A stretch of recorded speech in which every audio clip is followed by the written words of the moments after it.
એક દિવસ ઋષિ મુનિઓ બધા ભેગા થઈ અને વિચાર કરવા લાગ્યા કે 1000 વર્ષ ચાલે તેવો મોટો યજ્ઞ કરવો છે. તેના માટે ઉત્તમ ભૂમિ કઈ જગ્યા ઉપર આ ભગવત કાર્ય, આ સત્કર્મ આપણે કરી શકીએ. એટલા માટે ઋષિ મુનિઓ બધા જ સાથે મળીને બ્રહ્માજી પાસે ગયા. બ્રહ્માજીની સ્તુતિ કરી. બ્રહ્માજીને કહ્યું કે અમને કોઈ એવી ભૂમિ બતાવો કે એ પવિત્ર ભૂમિ હોય, જે ઉત્તમ ભૂમિ હોય, ત્યાં અમે આ ભગવત કાર્ય સત્કર્મ કરી શકીએ. ત્યારે બ્રહ્માજી કહે, આ જગતમાં, પૃથ્વીમાં શ્રેષ્ઠ ઉત્તમ ભૂમિ કઈ? હું મનોમય ચક્ર છોડું છું. આ મનોમય ચક્ર જ્યાં એની ગતિ સ્થિર થઈ જશે, જ્યાં શાંત થઈ જશે, એ ઉત્તમ ભૂમિ તમારે જાણવી. ભગવાન શંકરની સ્તુતિ કરી, પ્રાર્થના કરી અને બ્રહ્મદેવતાએ એ મનોમય ચક્રને છોડ્યું છે. ઋષિ મુનિઓની પાછળ યાત્રા કરે છે. ભારતની પરિક્રમા કરી. ભારત ભૂમિમાં જે નેમિષ તીર્થ છે, ત્યાં એ ચક્ર બિરાજિત થાય છે. એની નેમી ફરતી એ શાંત થઈ ગઈ, એટલે એનું નામ પડ્યું નેમિષારણ્ય. અરણ્ય હતું એ સુંદર. અરણ્યની અંદર એ નેમી ચક્ર તીર્થ તરીકે પણ જગ પ્રસિદ્ધ છે. એ ચક્ર તીર્થ જ્યાં ભગવાનનું ચક્ર પડ્યું છે, નેમી શાંત થઈ, એ ભૂમિમાં યજ્ઞનો પ્રારંભ થાય છે. ઘણો બધો વિશેષ મહિમા છે આપણા શાસ્ત્રોમાં નેમિષારણ્યનો, પણ આપણે વંદના કરી લઈએ. એ નેમિષમાં ભગવાનની કથાનો શુભારંભ થાય છે. 88,000 ઋષિ મુનિઓ, શૌનકાદિ જેનું પ્રતિનિધિત્વ કરે છે શૌનક ઋષિ, 88,000 ઋષિઓ એક સાથે બેઠા છે, વિચાર કરે છે. એ સમયે શ્રી સુત પુરાણીજી એનું આગમન થાય છે. સુત પુરાણીજી પધાર્યા એટલે શૌનક આદિ 88,000 ઋષિ મુનિઓએ ઊભા થઈ દંડવત પ્રણામ કર્યા છે, આદર આપ્યો છે શ્રી સુત પુરાણીને. કારણ કે હવે શ્રી સુતજી એ ભગવત કથાના પરમ વક્તા છે.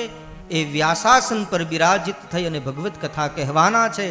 સુત પુરાણીજીને યોગ્ય વેદિકા ઉપર બિરાજિત કર્યા અને શૌનકાદિએ પ્રણામ કરી. ઋષિ મુનિઓએ શૌનક ઋષિ પ્રશ્ન કરે છે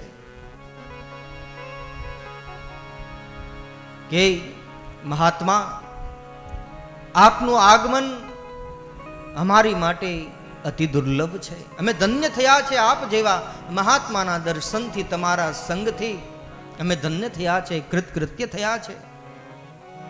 અમારા મનની જિજ્ઞાસા છે, હે મહાત્મા, અનેક શાસ્ત્રો, પુરાણો, ગ્રંથો, એ બધા જ ગ્રંથોનું સ્વાધ્યાય કરવું, એનો અભ્યાસ કરવો એ મુશ્કેલ છે, કઠિન છે. અમને એવી કથા કહો કે જે કથાનો સાર હોય.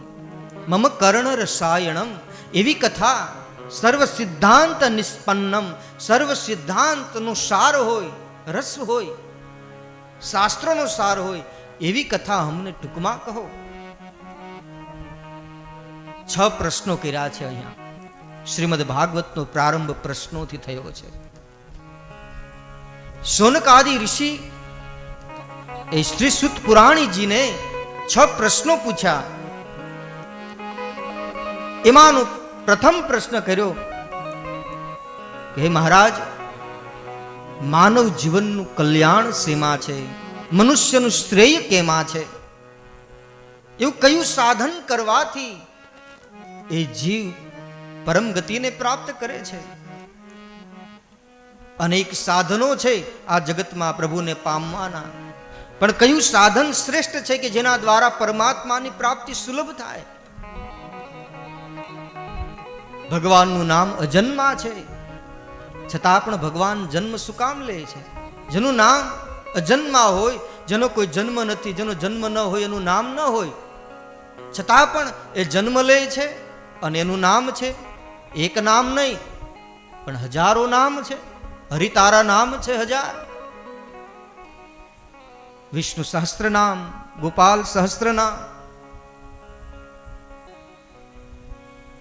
આ વાત મને કંઈ સમજાતી નથી. શૌનકાદિ ઋષિ કહે છે, હું દરેક ઋષિ મુનિઓનું પ્રતિનિધિત્વ કરું છું મહારાજ.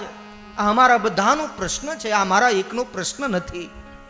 ભગવાન અજન્મા હોવા છતાં જન્મ ધારણ કરે અને જન્મની સાથે અનેક નામો ધારણ કરે. અને જો જન્મ લેતા જ હોય તો એના કેટલા અવતારો છે, કયા પ્રયોજનથી અવતાર લે છે, અવતાર લેવાનું કારણ શું? પ્રશ્ન કરે. અને જ્યારે ભગવાન સ્વધામ ગમન કરે ત્યારે ધર્મ કોના શરણે જાય છે? ધર્મનો આધાર કોણ છે?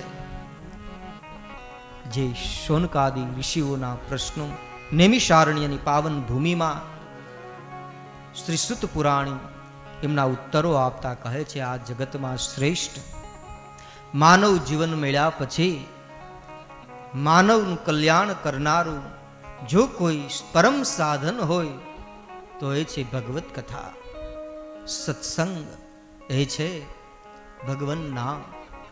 એનો મહિમા બતાવ્યો છે. અનેક સાધનો, શ્રીમદ ભાગવતની કથા એ તો બ્રહ્મ સંહિતા છે, પરમહંસોની સંહિતા છે, સમાધિ ભાષા છે. પણ જો કોઈ જીવ કૃષ્ણ પ્રેમમાં કૃષ્ણની કથા નિરંતર શ્રવણ કરતો રહે છે, શ્રવણમ, તો એ જીવનું પરમ કલ્યાણ થાય છે, એમાં કોઈ સંદેહ નથી. શ્રીમદ ભાગવતની કથા કરવાથી પિતૃઓને તો પરમ ગતિ થાય જ, એમાં કોઈ શંકાને સ્થાન નથી.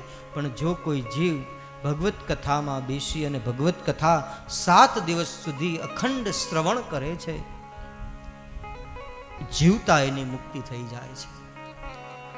જીવતા પરમ પદને આપનારું આ દિવ્ય કથા છે. આ મહિમા શ્રીમદ ભાગવતજીમાં ગવાયો છે, શાસ્ત્રો ગાય છે.